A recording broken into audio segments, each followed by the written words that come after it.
lived and worked in a Tier 3 city for many years. I could tell so many horror stories about coworkers. I, of course, like others, could share so many about the usually drunks. But I'll share about one woman in particular that still makes me cringe when I think about her.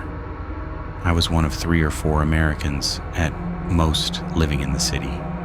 And when I first arrived there, an American woman was working at my company who had been there for about a year. I was fresh off the boat, and I knew nothing about the work culture or anything about the lifestyle. She knew beforehand that I was coming there, as our local co-workers had asked her to look me up on Facebook and such. She added me on WeChat once I accepted the job and started to feed me tons of lies and misinformation about our co-workers and the work style. Obviously didn't know at the time it was all bullshit, but she told me things like they all loved her because she had so much teaching experience. She said she had like 3 degrees back home and had worked as a teacher in the States. She was older, so I didn't really think it was that implausible at the time. She told me they were obsessed with American culture, so I would be answering a lot of questions about it. She said they would sometimes stop work just to listen to her tell stories about America. She said she was basically a co-owner at the company. Because she was so successful there, they wanted her to help with the business. She was basically a compulsive liar. So I entered the job thinking things were entirely different, and after many awkward situations with other coworkers, I soon realized it was all bullshit, and in fact, everyone there was just tolerating her. She would embarrass me so much because she would talk like America is the most amazing place. America does everything so much better than China, loudly and in front of everyone, often creating very awkward situations. And even though I love America, and I'm quite proud to be American, it was so cringe. She had no social awareness and would just blurt out these facts about American culture around our co-workers and other people, and everyone would just look at me and wait for me to confirm or deny. Somehow people started to think I was supposed to be responsible for her and the shit she would do, I guess, because I was one of the only other Americans there. One time all the foreigners got together for a drink. She, another foreign girl, and a local girl got into an argument, and they went into the restroom. She started to physically assault them, and one of the other girls just started screaming my name as loud as she could, as if I was supposed to run in there and control her. It was so loud everyone in the bar could hear it. I could go on and on about her, but I have already written too much. This continued until she was eventually fired for trying to physically fight with one of our Chinese co-workers. Though she stuck around for a long time in the city, and people would always bring her up around me and tell me of some other crazy things she did. She even managed to get on the local news. I think she is still there, actually.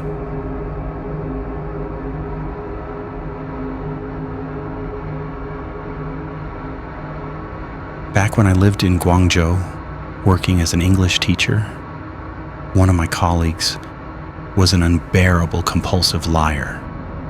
Within about 20 minutes of meeting him, he complained that the thing he hated most about East Asia was that he could never find condoms that were big enough for him, which, looking back, was a big red flag that he was going to be a massive dick, metaphorically.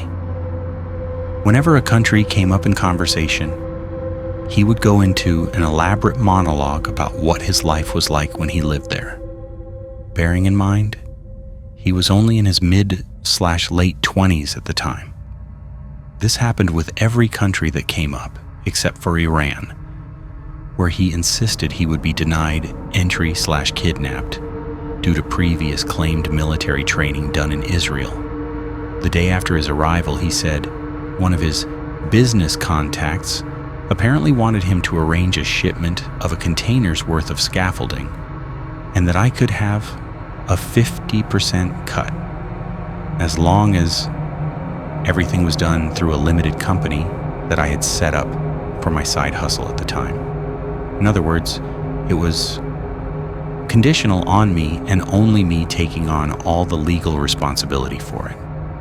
I did not agree to this, obviously, and nothing ended up materializing anyway as far as I know.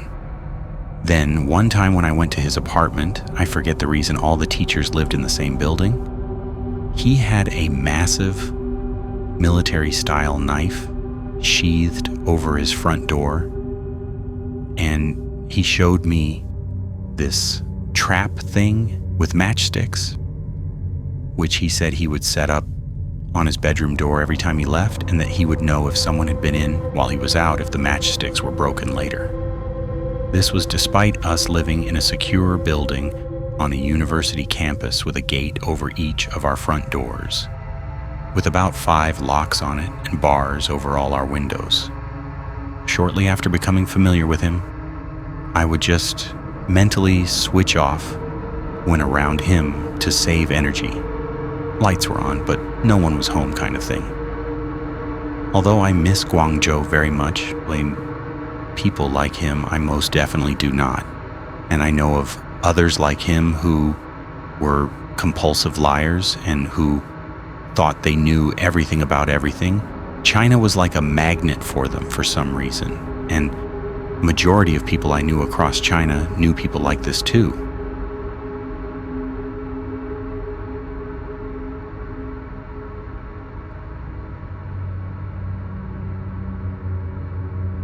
This is a post about my creepy experience when I was on my trip to China.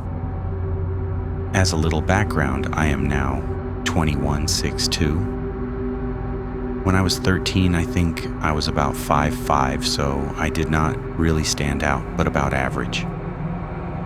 Okay, so to the story, my family and I went to China during the summer. We went to Shanghai. We stayed there for the duration of our trip. So one day I found myself on the subway, coming back from a movie with my friend that lives here.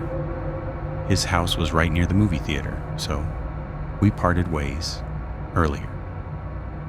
I know I should have been with my parents, but I've always been independent. Anyway, I was sitting on a seat in the subway, on my phone, looking at Instagram. Also, I must mention that I was, and still am, a redhead, which is very rare in China. This will be relevant later. So, I was on the subway when a man comes onto the subway. Asian black hair, probably about 5'8". So he was taller than me, but not by much. At first I did not pay him any mind, but I slowly noticed he is get closer to me. When he first came in, he was about 10 seats away from me. Now he was about 5. As he slowly was advancing, he was staring daggers at me. So I was like, okay, this guy's a little creepy, but I stupidly shrugged it off. I had 2 stops left till I get off. Now, my parents raised me to show respect and politeness to everyone until you have a reason not to, and I have been able to use this to my advantage. What's Sigma?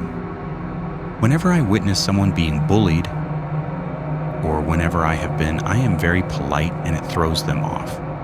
So by now, this man is only 2 seats away to me. I said to myself, when this dude sits next to me, I will engage with him. So soon enough, he sat next to me, staring. So I say, "Are you okay, sir?" This threw the man off. He doesn't respond, but stops staring. He expected me to be scared, so I thought that was that, but boy, was I wrong. So soon enough, my stop comes. I get off, and then my friend over here gets off also. And at first I said, okay, maybe he is at this stop also. My family and I had a condo a couple blocks away. So I start walking, and this asshole follows me. I start jogging, so does he.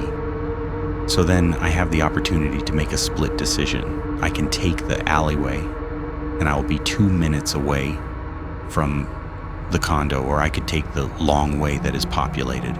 My dumb 13-year-old self took the alleyway.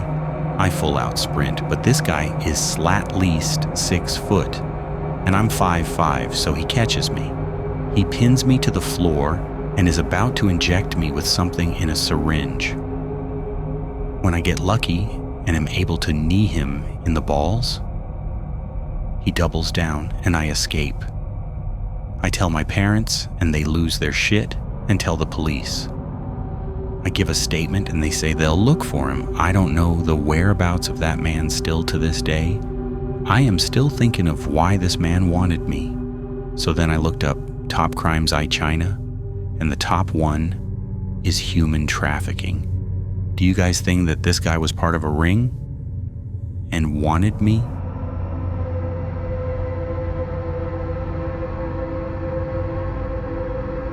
Now remember, keep your lights on and your doors locked. Then subscribe for more horrifying true stories.